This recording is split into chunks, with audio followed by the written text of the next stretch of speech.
prayer life and going to God and communicating with God. And I hear it almost every Sunday. People have said they can feel when this church is praying. I hear when people say, God answered that prayer after we prayed. Our prayer is growing. Our confidence in God and our trust in God by going to Him in prayer is growing. And that's a foundation that we're building. Now we need to keep going higher. And this is the next step, I believe, that God is directing us to. We need to fast. Yes. Yes. And I'm going to say this, and I think I'm done. It's not just a one-time thing. No, it's not. No. They fasted, Yeah. and the Spirit spoke. Yeah. And then they did it again. Yes. Amen. Amen. When you're facing something major in your life, when you know next week I got to deal with this awful thing, this horrible thing is coming up, and I don't know what I'm going to do. I know it's coming, but I don't know what I'm going to do. Do what Jesus did.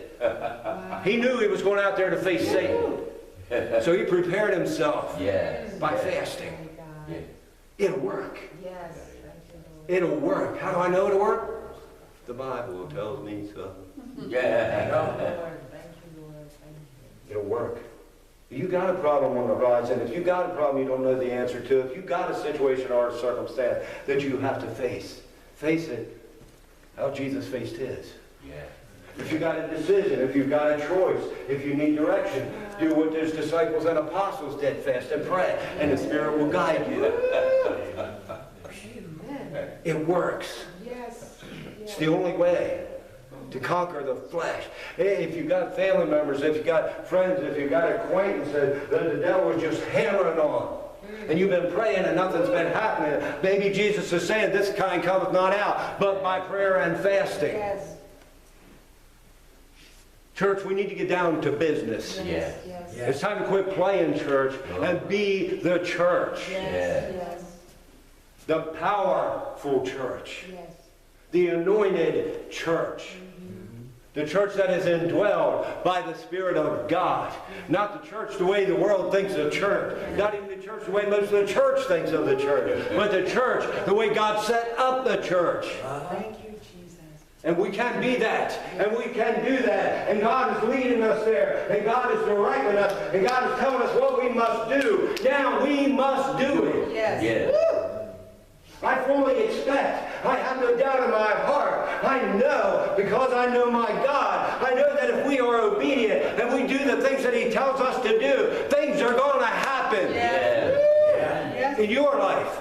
In your life, in your life, in all of our lives, if we are obedient, we follow God's direction, we do it the way He said to do it, things are going to happen. I fully expect down the road to have people coming in here and saying, I ran into this person and they've been lost and I've been talking to them and they never want to hear me. But guess what happened? Yeah. They accepted Christ.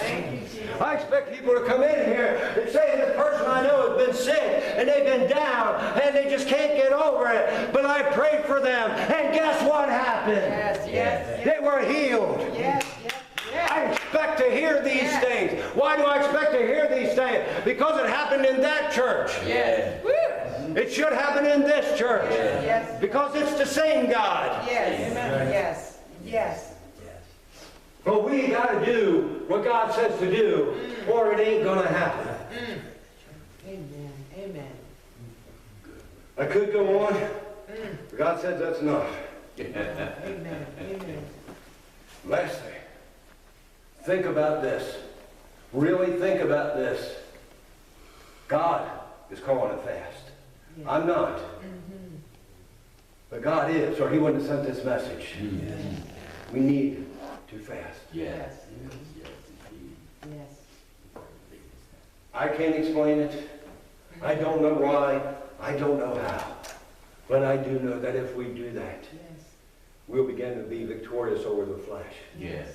And once we're victorious over the flesh, we can do more for God. We can walk in the Spirit. And if we walk in the Spirit, we will not fulfill the lust of the flesh. Amen. That's it. I'll stop. Let's pray.